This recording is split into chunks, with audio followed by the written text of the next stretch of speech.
So, when I was preparing for what I wanted to share with you today in our very short 10 minutes together, I naturally leaned in defaulting to my why, which I often do in my work. Simon Sinek reminds us that knowing our why is crucial for inspiring action. For me, it's clear. Every child deserves the opportunity to thrive regardless of their background. And what we know is that reading is a fundamental skill that opens doors to a world of possibilities. Yet many students face barriers that prevent them from accessing this essential resource of learning to read and write.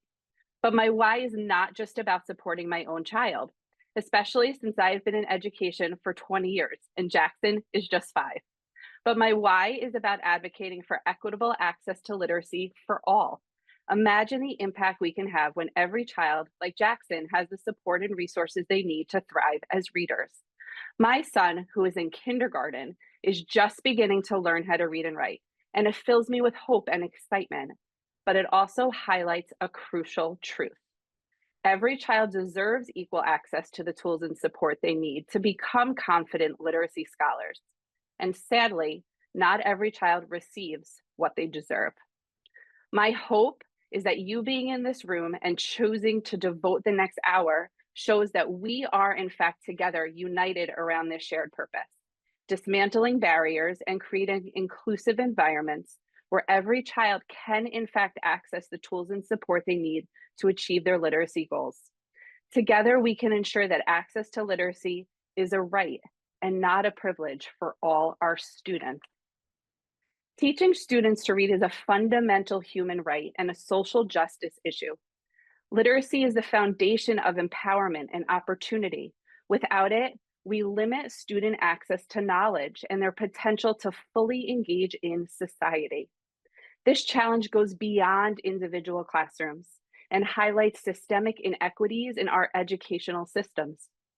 Prioritizing literacy means dismantling barriers, creating equitable access, and fostering a generation of engaged citizens who can advocate for themselves and their communities.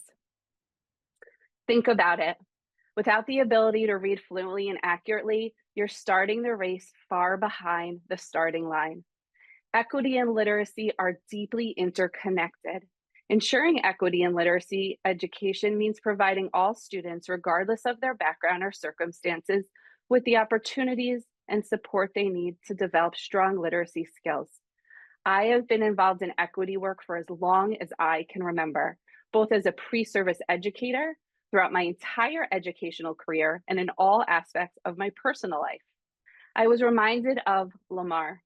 Lamar was someone I worked with weekly when I was in college, who I assumed would be reading at the appropriate skill level for a 10-year-old because I didn't know any better, who I assumed came to meet with me every day, every week with excitement.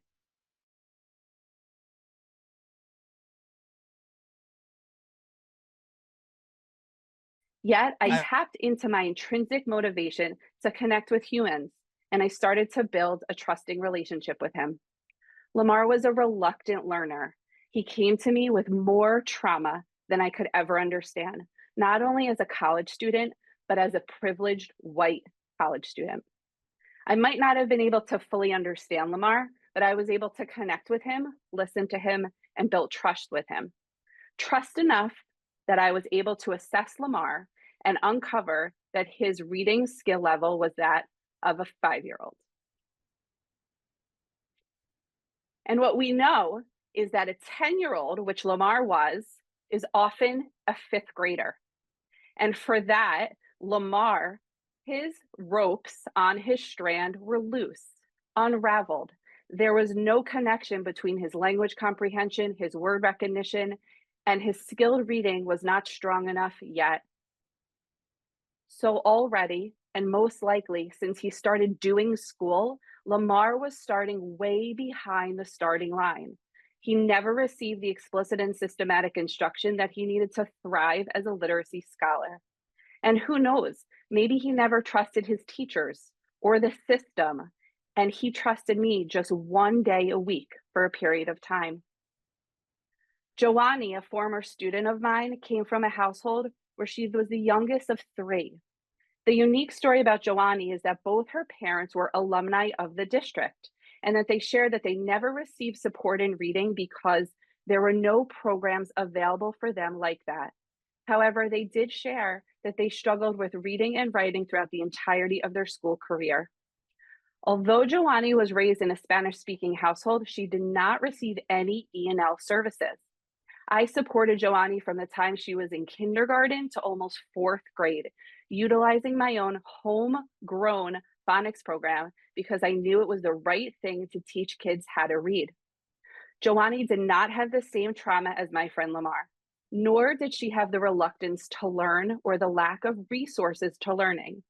She did, however, have a household that could not support her literacy skills at home, and she deferred to the homegrown program that I, a novice reading specialist at the time, was making for her. Although it was explicit, I can't say that what I did was research-based or done with fidelity. I did a lot of gut teaching in this role. Even though I knew how children learn to read and the process at which that occurs, I was still leaving things up to chance. While we all might be experiencing mixed emotions in response to the current shifts in reading and literacy, we must remember the words of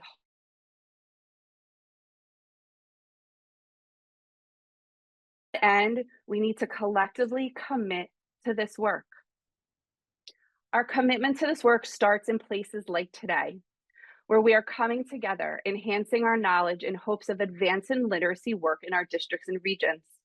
There needs to be deep learning connected to the science of reading, which consists of decades of research across fields like cognitive psychology, neuroscience, and linguistics.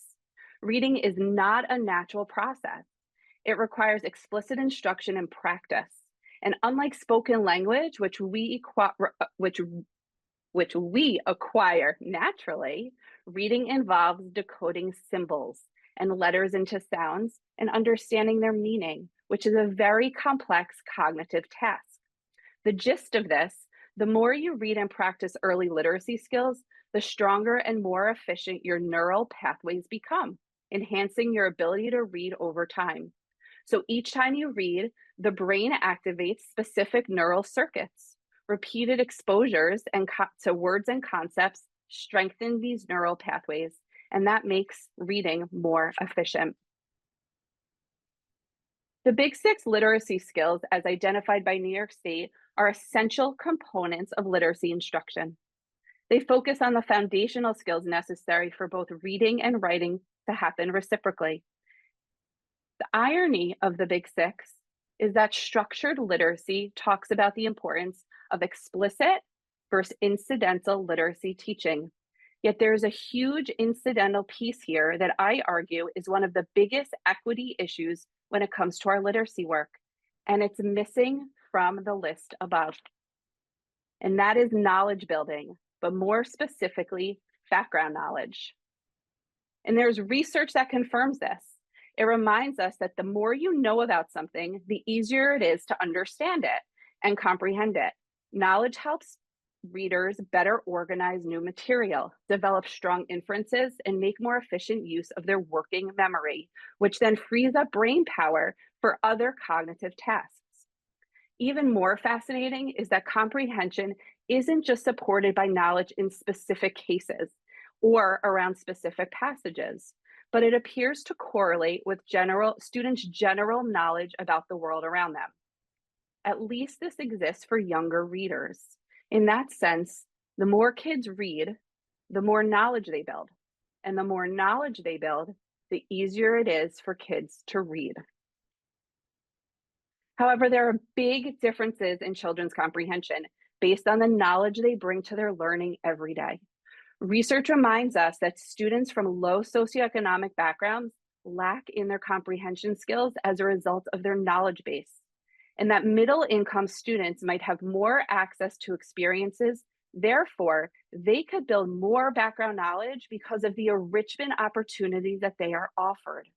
So when we were thinking about the Lamars in our own schools and districts and classrooms, we need to think of ways to intentionally build access to their background knowledge in our literacy lessons and leave nothing to chance.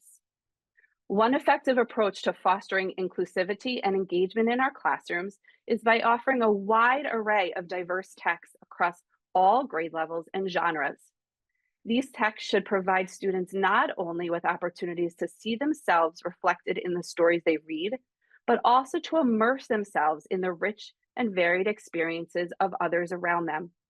By intentionally selecting read alouds that feature characters from different backgrounds, cultures, and perspectives, we can create powerful entry points for students to connect with the narratives that broaden their understanding of the world around them.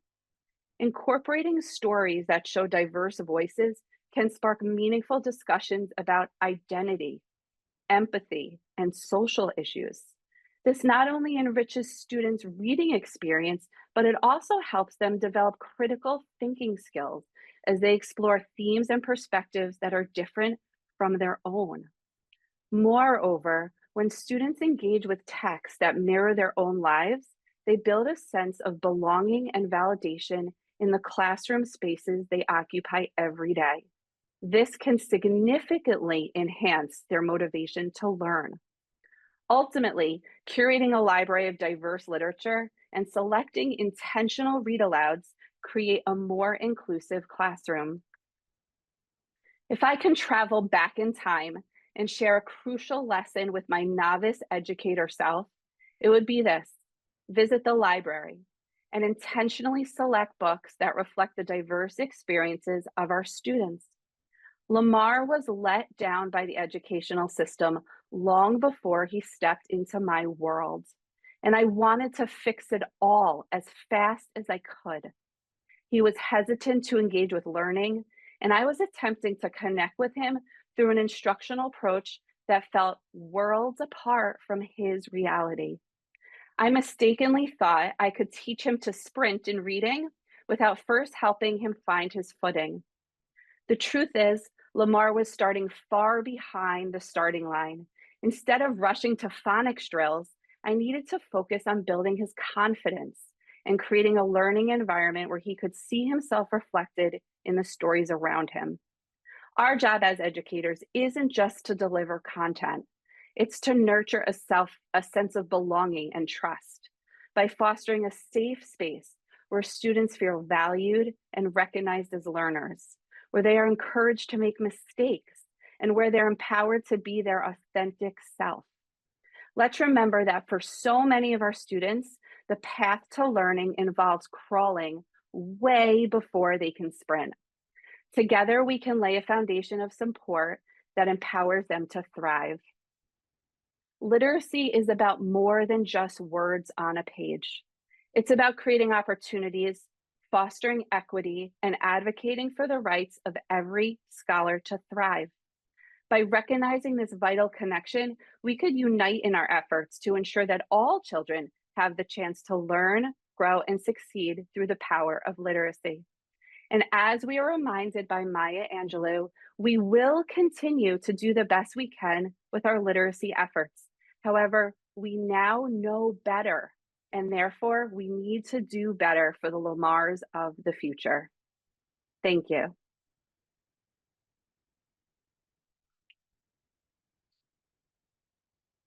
Thank you, Dr. Weinberg. I'm not sure if you can see the Zoom room, but applause all around. Agent Smith. And with that, I would like to take this opportunity to welcome Dr. Martin Fitzgerald. Martin. Thank you, Tasha. Such rich grist for the mill. Thank you so much, Hope. So it is my delight to introduce a colleague as today's moderator for our panel, Tracy McCarthy. Tracy is the managing director at Manhattanville University's Rose Institute for Learning and Literacy, where in addition to that role, Tracy is also a liaison with Manhattanville University's professional development schools. She works in mentorship in the Jumpstart program, and she's an adjunct professor. Prior to her arrival in Manhattanville, Tracy worked in the Scarsdale School District, where she was their first teacher, and I want to get this right, who received the National Board of Professional Teaching Standards certificate when there. Tracy holds an MA or a BA and an MAT from Tufts University, and she also has a certificate in early childhood and a certificate in community health. Among her influences, she cited Dr. Marianne Wolf, who is a noted scholar in the area of reading, dyslexia, and the brain. And so I hand the mic to Tracy McCarthy, our moderator for today's panel. Tracy. Thank you so much, Martin, for that lovely introduction and for all of the hard work that you and the team have put into bringing this vision for this afternoon's hot topic to life. I have to say, Hope, your keynote may have been titled a mini keynote, but the content was anything but mini. It was packed with insightful information. Thank you so very much. As the managing director at the Rose Institute for Learning and Literacy, I dedicate my days to ensuring that as many students as possible have teachers trained in the most effective research-backed literacy instructional methods. The science of reading is a vast interdisciplinary body of peer-reviewed research that guides best practices. As Dr. Weinberg just shared, translating this research into daily practice in our diverse classrooms is serious and nuanced work. How fortunate, then, are we to have with us today a panel of local experts to share their research, practice, and expertise. They bring a wide variety of professional experiences, but the one thing they all have in common is the invaluable experience of earning their doctorate right here at Manhattanville. Dr. Toni Ann Carey, Dr. Margaret Buller, and Dr. Heather Hendershot will each have about 10 minutes to share, and then we'll have time for questions and answers. At that time, we'll invite you to unmute and share your questions, or if you can't wait, you can put them in the chat and we can get to them that way. So our first panelist, Dr. Toni Ann Carey, has been in education for over 25 years. She has served as a second grade educator, a Spanish teacher, and a special education teacher. She's certainly experienced firsthand the wide variety of students whose needs teachers must meet every day. She has also been a department chair, a district coordinator of elementary special education, an assistant director of special education, and an adjunct professor at 3 different universities. She is currently the director of special education at Bedford Central School District. Dr. Carey. Thank you so much. I want to thank everyone for inviting me to be part of this panel. Thank you, Martin, for reaching out. I appreciate that. I want to take a moment, and I think it may be helpful for participants just to go back and give a little background of how I got where I was in terms of my interest and my study. So my charge was talk a little bit about my dissertation, my research, and explain the findings, right? And then talk about how we put that into practice currently in my current role. And I started really thinking about, I defended this dissertation in 2016. When Martin called me, I thought, oh my goodness, I better really get back to that and dig that out. But the more I started to think about it, the more I realized that this is really something that I live and talk about and think about every single day. It's connected in this moment. It's absolutely, relevant in terms of what's happening right now. And I think it's interesting when you take the look back of how we got there. So very similar to Hope. Mine wasn't Lamar, mine was Nicholas, right? We've all had one of those students. And you heard my background in terms of having a bachelor's in education. I always wanted to be a teacher. I was lucky. I got a second grade position, the best grade ever when I first got out of college as a brand new teacher. And I got in that classroom and I realized that I had learned how to teach some students how to read through my bachelor's, right? And Nicholas was one of the students that helped me understand that, because when I sat down to read with Nicholas in second grade, he was struggling to decode the capital letter I in a sentence.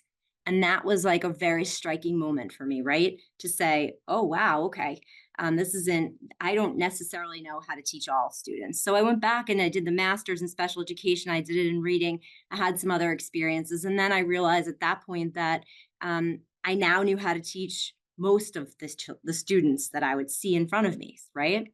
And I got a little bit more experience. I got a different position, and I started to become the specialized reading teacher in Ryan. At that point, I was the special education reading person in that district. It's a small district, and all the students that were struggling to read and were referred to CSE were on my caseload. And I used a multisensory approach to reading. And it was really through my own acquisition of those skills, right? I sought those out on my own. I went to get some multisensory training, a lot of multisensory training, a lot of certifications. And at that point, I understood that now I really felt equipped to teach all kids how to read. That was my journey and my learning and my understanding, right?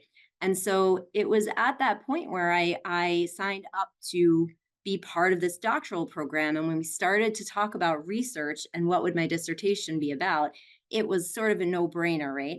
But back then, we weren't talking about science of reading. And I can remember, I was one of the only elementary folks in the room and talking about this stuff.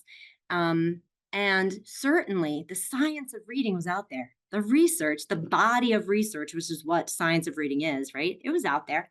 Sure, we've added to it. We have a lot more specific, neurological looking research, but it was still there. And I felt that I had this understanding of what my learning looked like. And I had these questions and I had these wonderings. And my wondering was it my multisensory instruction training? Was it the structured literacy understanding? Was it my understanding of the English language and how it works and how it comes apart that helped me understand how to teach students better? And is that helpful to others? And is that something others didn't know? And in my work in RIE, I found myself in a situation a lot where I had folks coming to me saying, this student needs Tony Ann, right? And I kept thinking, why do they need Tony Ann? Everybody in those classrooms were all reading teachers, right? What do I have that they don't have? I don't have anything special. What do we need to do for teachers? And so when I really thought about my study, I studied, the title was Facilitating Responsive Literacy Programs.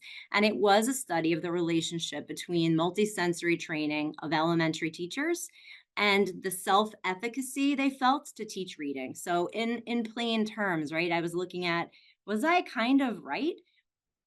I wanted to know if you had a higher level of multisensory training, structured literacy, and understanding of our language and how it came apart and the phonics rules, would that make you feel more well-equipped to teach students in your classroom? That's the gist of the study. And so what I found was that, yes, there was a high correlation between folks that had that particular type of training and how they felt, right? Did they throw their hands up and panic when a student came in and wasn't able to read? Or were they able to dig in? Did they have the tools? Were they able to do this? And it was interesting because one of my biggest takeaways was, where did they get the training, right? That was part of the study. How did you find that training? Was it during undergraduate? And back then, and I preface this right as I'm sitting here with the Rose Institute on, who's done this amazing work since, in 2016, the response was not during undergraduate. Absolutely not. People weren't getting that. It was very strong. And sometimes during graduate school, they felt they got a bit of it. The majority of this training happened as self-directed professional development, as teachers seeking this out, or it happened that districts provided it in the district. And so for me as a leader, when I started to really think about this, the implications for me in the roles I've been in Bedford specifically, and in the special education department, has been we've been really talking about, okay, how do we give the knowledge? Because in my opinion, reading programs will come and go, right? This is great now and this will be great later, and the pendulum sort of swings. But if you give teachers the knowledge, like letters training, like what the Rose Institute's doing in terms of, or in Gillingham supports, and those types of trainings, if you have it, you can't take it away. You can apply it to any school district you walk into, any program you're given to teach. When you know better, you can do better. And so Hope, when you put that in your presentation, I thought, well, that's exactly what I'm saying. And though that was the finding that I found within my research, and that's what I'm finding here. And in Bedford, I think that what's happening is that we have really increased that training here. We've decided we need to provide it here. We need to equip our staff. These are all amazing, well-intentioned teachers who are open to that learning. And once you have it, you just can't give that up. I also felt, what was my other point I wanted to make for you? The other part of this, part of the study really also had to do with how do we impact programming in colleges, right? What else can we do? So as an adjunct, I've done my best within the courses I've taught to be able to provide folks with some real research-based information to help support that. But I'm so thrilled to see the work that Manhattanville University is doing, and a couple of surrounding colleges, right? As this sort of blew up, right? The Emily Hanford report blew up the science of reading, and I think it's getting the attention that it finally deserves. I would say a cautionary tale here is that we want to be sure that we're not doing science of reading, but rather that we understand what science of reading means and that we understand how to teach reading, and that application can happen really anywhere that we are. So my Nicholas is doing great. My Nicholas is getting married in December, and I will be attending his wedding. So, a full circle moment in terms of that. But every day here as a leader in the district, I do live this work.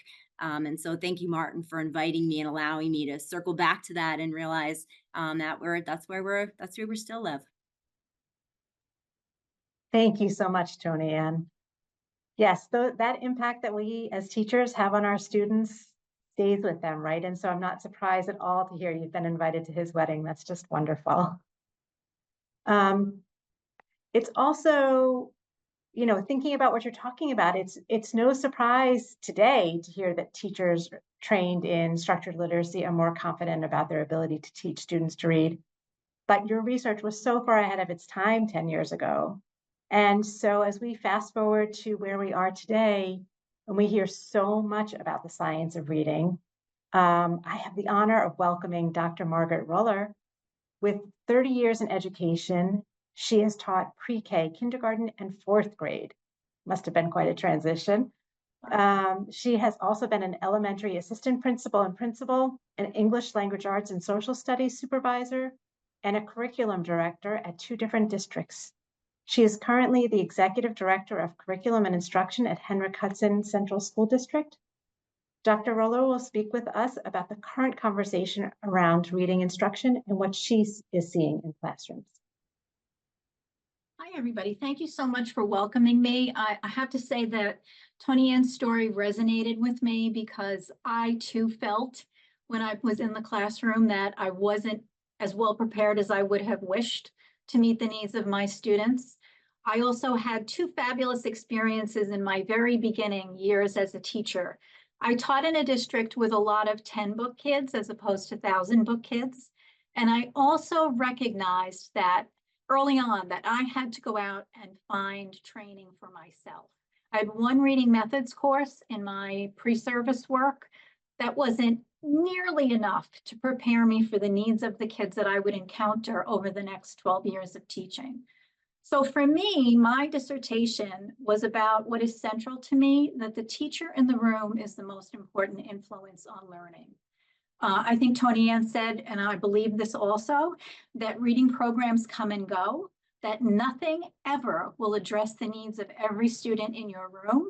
So the better developed, the better prepared, the more well-rounded the teacher in that classroom is, the better they are ready to service the needs of students. And there will always be somebody who will challenge us, and we can learn from that and be ready for the next student.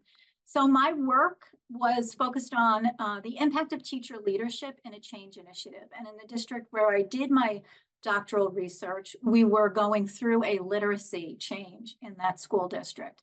We created literacy leaders to push that change forward. I also feel it's important that teachers who are undergoing a change in their practice should have an expert down the hall that they can go to. We have wonderful professional development experiences that we bring into our teachers, but we also know that those consultants come and go. And although we don't do the one-day, dog and pony show anymore. We have people who live with us for 2-3 years at a time, sometimes more. Knowing that the teacher down the hall is available to me, can model with me, can plan with me, can work through the kinks with me, or that perhaps I can go and observe them teaching, is a really important feature for me, probably all through my career. And I didn't realize it until I took on more of a supervisory role. But it has been my greatest pleasure to help develop teachers. And I, again, like Tony Ann, feel that if we could grow them that way as they come to us, then the district could take a slightly different focus as they come on board. That being said, let me talk a little bit about the journey that we've had in Hendrick Hudson and how it relates to the science of reading. So when I arrived in Hendrick Hudson about 10 years ago, we were a very scattered 3 elementary schools. Everyone used a different reading program. Sometimes 2 teachers on the same grade in the same school were using different materials and a different approach. That was what I was tasked with first. We made a collective decision that we would finally move to assessment of reading. How do we know if a child is on grade level or not? We looked at foundations and we trained our K2 teachers on implementing foundations as a core classroom piece. Then we brought on board, and if you can see, well, you don't think you can see my office, but above my head in my office, there's a whole bunch of Teachers College units of study. And we did TC, reading and writing. We spent many years with consultants, not from TC, but who understood the work and could help our teachers move to a workshop model. About 4 years ago, we had a K-5 conversation that lent itself to the understanding that we had kids at 3, 4, 5 who were not yet finished learning to decode, learning about how words work. And so we moved after a pilot that lasted for a year. The teachers recommended Words Their Way. We purchased Words Their Way. We implemented that K-5, and then science of reading became the big conversation in schools and education. And we slowly, and I think that was a smart thing to do, began to think about what did that mean for us. Now, for us, it was an interesting conversation because none of our data showed that we were weak in phonemic awareness, in phonics. What it showed was that we were struggling more with informational comprehension and vocabulary development. So it was an interesting conversation. I cannot say that everyone was on board in looking for a different reading program, but many teachers were. And we talked again about I tell my teachers this all the time. You are the decision maker in your classroom. My job is to help you be the deepest, richest, fullest teacher you can be so that you can respond to the needs of your students in front of you. We went through a pilot about 2 years ago now, time flies. We looked at several programs. On each grade level, there was a pilot teacher. We were sure that we included ENL teachers. We made sure that the pilot was in ICT classrooms so that we had a really full understanding of what we were attempting to put in front of our students. After that year was over, the team of teachers recommended that we purchase Into Reading. We are in our first year of implementation with Into Reading. There are some cautionary tales here. And so while there is a strong focus on speech to print, on vocabulary development through the years, there is also not a lot of contiguous text. It is an anthology, so children read excerpts from books, not full novels. We are very concerned about that, and we are trying to address that separately from the program. There are many pluses to the program that I am thrilled with. I particularly love the fact that we're doing a lot of genre work, which we were not doing before. I will tell you that a lot of our teachers are not as fond of the writing work that is happening as they were before. So there's, I think here, a blending of the work to bring it together. Our teachers have the training in writing that they are bringing over into reading to make sure that our kids are really having a full experience there. We are very serious about the data, but what we are starting to talk about with each other are a couple of things that I don't hear a lot of people talking about, and that is the engagement piece of becoming a reader, the motivation behind wanting to read, and also something we discovered in our own conversations monthly, that there's an executive functioning piece of being a reader, a self-regulation that isn't necessarily being addressed through the current conversation in science of reading. I happened to pick up a piece of research not long ago by Nell Duke that actually delves into those missing pieces of that rope and how we might find ways to intertwine and make sure we don't lose some of those opportunities as kids go on in their development, especially as they move from what we would typically consider learning to read to then reading to learn. It's been an interesting journey for us. I don't think it's a journey I don't think it should ever end. I think we're always learning from one another. But I feel very strongly that the teacher in the classroom is really what children need to move forward. There isn't ever going to be, if there was a program that did it all, we would have all purchased it and we wouldn't be sitting here right now because we would have solved some of the problems that we see. But that just is not true. So it really falls on us to continue to develop ourselves.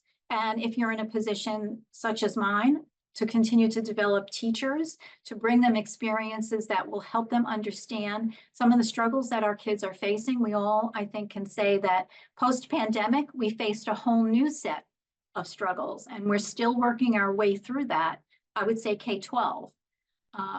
But what we want to do is be able to reach as many children as we can in the core classroom. If I can prevent children from needing extra support, that's my goal. But if I have to give them that support, I want to make sure that the right programs are there to meet the needs that they have. We have teachers trained in many specified reading programs that are specialized to certain needs. We pride ourselves on that. We have a good relationship with our special ed colleagues across the district, so there's always back and forth in terms of training and conversation. But it is the most important gift that we will ever give a student, is the ability to read and write critically.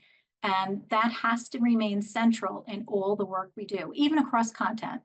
So I think those are the conversations we're having in Hendrick Hudson right now, how to help each other, especially as we meet the needs of our multilingual learners.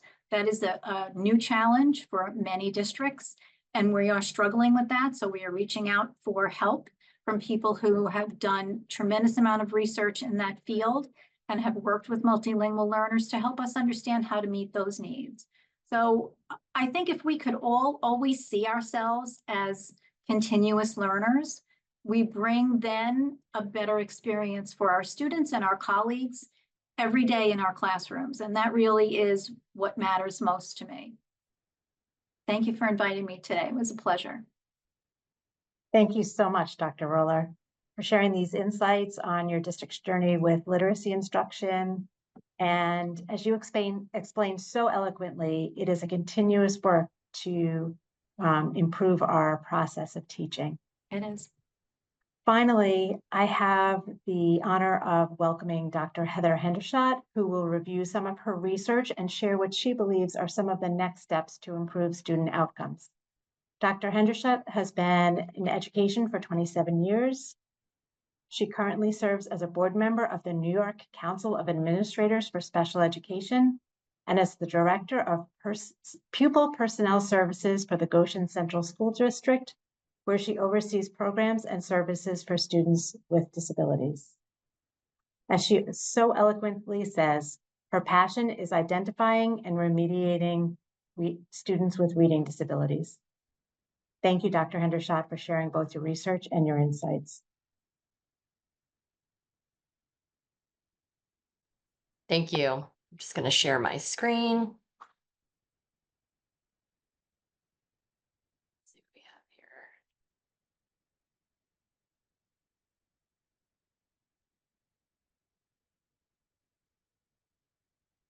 There we go.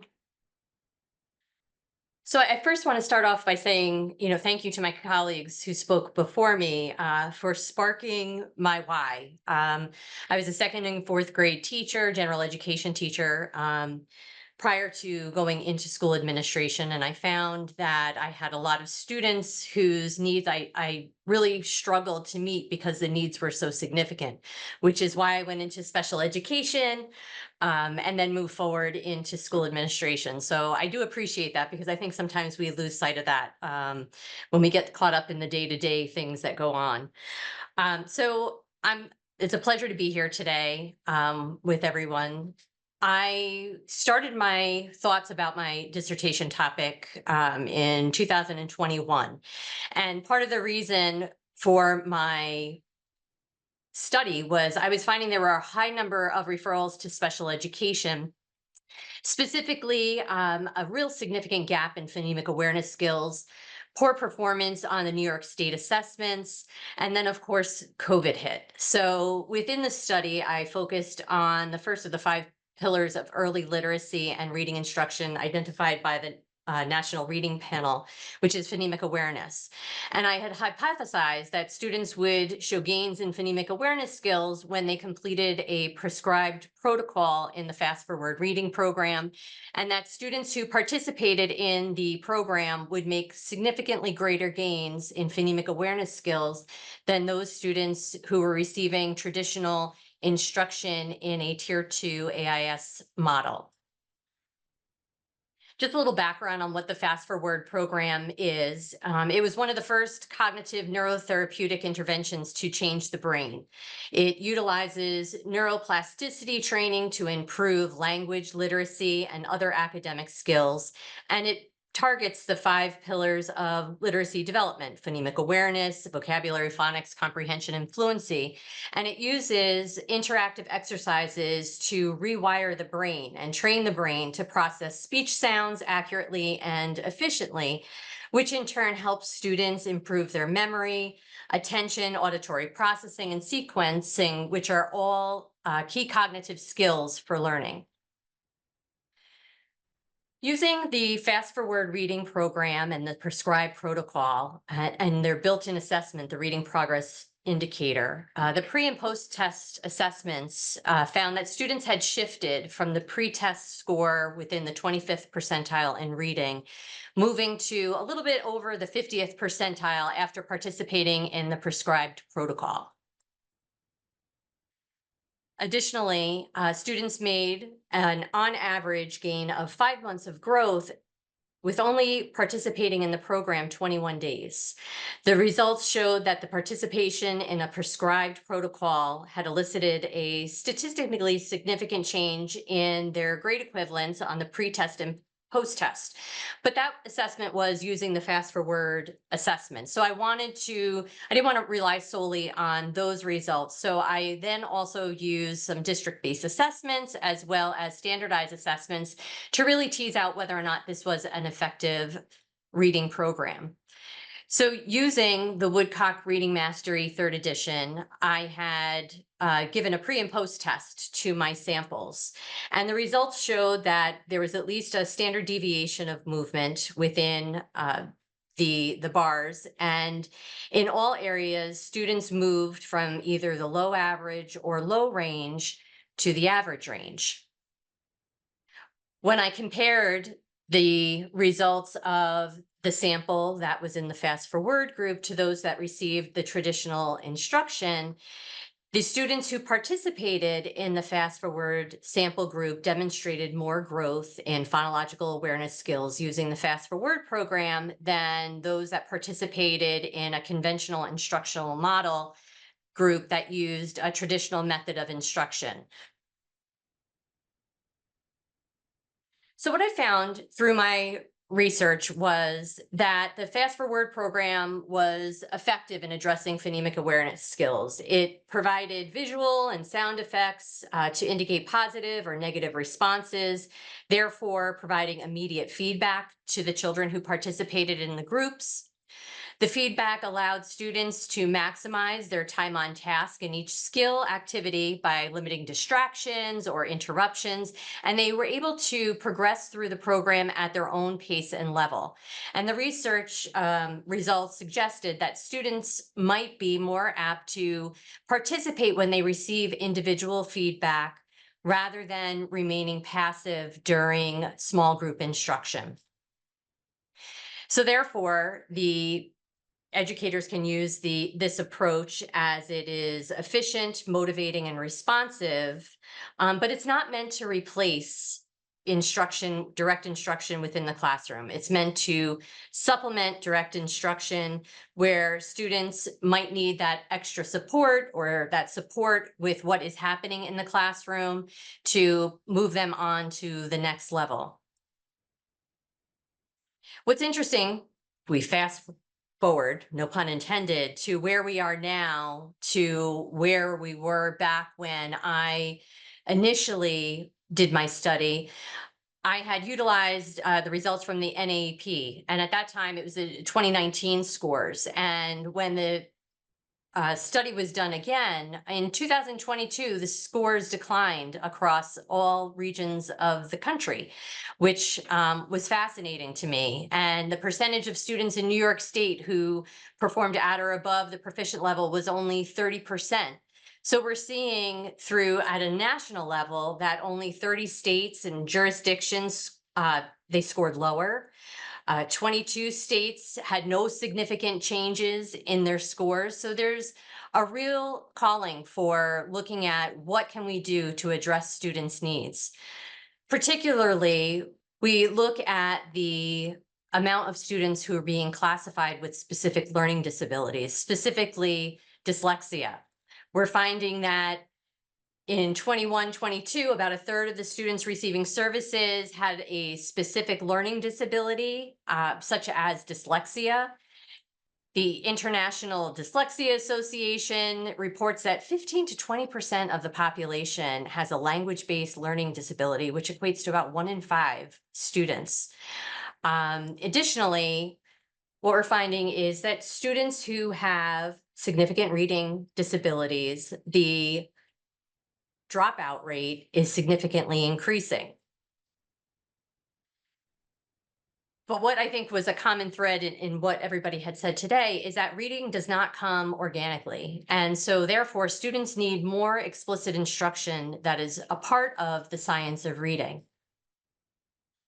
What's important to note, it's not a one-size-fits-all prescription. And how do we get there? And I think that there are several things that we need to, as school leaders and educators, focus on to improve student outcomes.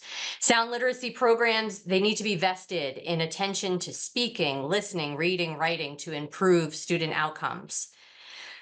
So the first step would be looking at post-secondary schools and districts and the need to fill teachers' toolboxes. And we heard a little bit about that today.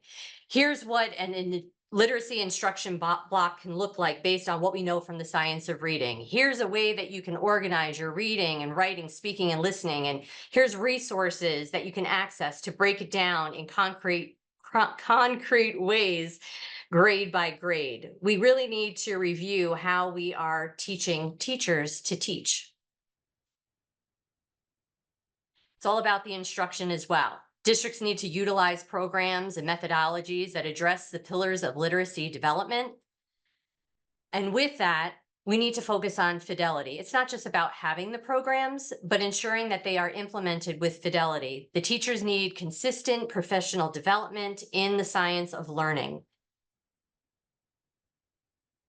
We need to prioritize uninterrupted literacy blocks for higher quality of instructional time, which can lead to higher student achievement.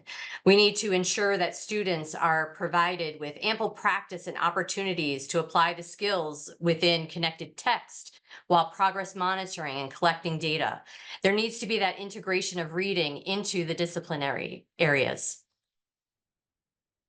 And finally, it's looking at alignment. We have to ensure a consistent approach to reading instruction throughout the school year and a child's school career.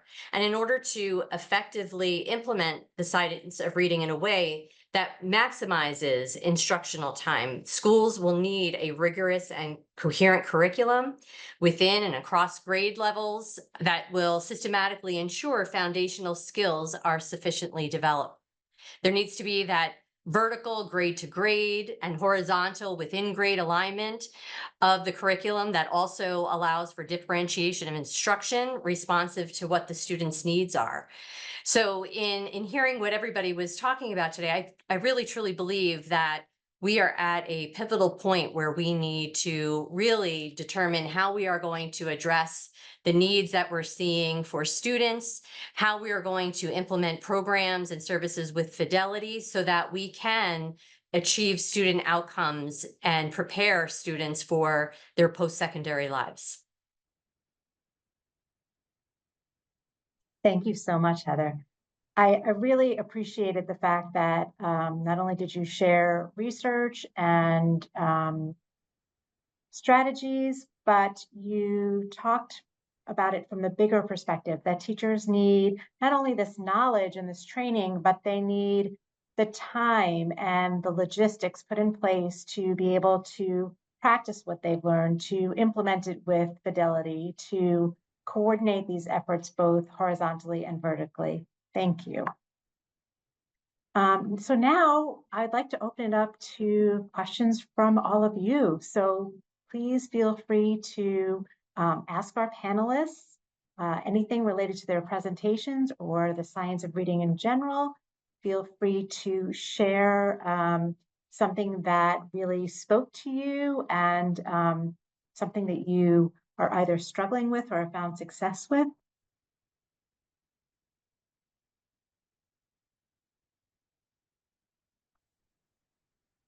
Hi, I have a question for Dr. Hendershot.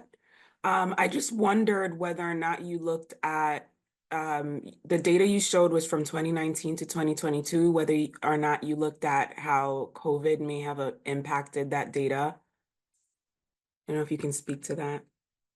Sure. I mean, I definitely think COVID had a significant impact on scores all around. Right now, I believe, we're looking at our fifth graders now who were really impacted in their kindergarten year when COVID had hit. So I do believe that those scores that came out in 2022, there needs to be some caution with that. But I also think that when it's not much further from where we were in 2019 with those scores. At that point in time, there was a significant deficit in learning for all students. So it would be interesting to see when it's updated again, what those scores are now that the pandemic has passed. But I do think that there was some skewing in the data there because of the pandemic.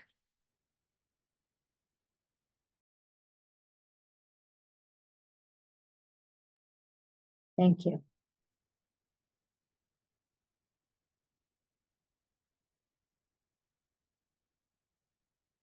I'd like to ask a question. Can the three of you talk a little bit about the fact that signs of reading is often misconstrued as a kind of a code word for phonics? As we have seen from the mini keynote to each of your presentations, it really encompasses so much more. For example, Dr. Carey, I know that the Rose Institute has provided a series of workshops around how to plan effective read alouds across K-8 content areas in your district. Would each of you speak about how you balance the need for teachers to be trained in structured literacy, like Orton Gillingham or letters, or foundations, and other aspects of the science of reading like fluency, comprehension, background knowledge, and vocabulary?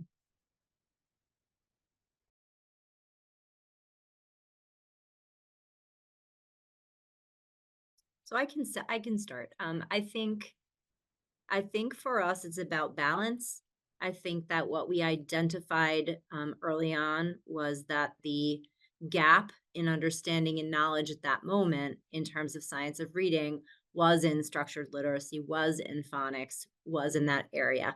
And so that was the first area of focus, the understanding and providing the letters training. I think that one of the barriers in school districts is money and time, right? Those are, everyone agrees, money and time are the two biggest barriers to teacher training. So we try to be careful about what we are removing teachers from the classroom to do. We only have a couple of professional development days throughout the school year. So using those for this type of training is usually not an option. And that's where I think we struggle. So I would say that initially it's about prioritizing who needs what, just identifying what the gaps are and providing that first is really the best way that I can explain it for us. I'll add on to that. I think I said when I spoke that for us, science of reading was an interesting conversation because our data was not pointing us in that direction. And so the conversation internally became, what are we doing beyond that? Are we just focusing on letters and sounds and not moving into text? I had we have an ELA coach at the elementary level, and she shared with one of the grade levels not long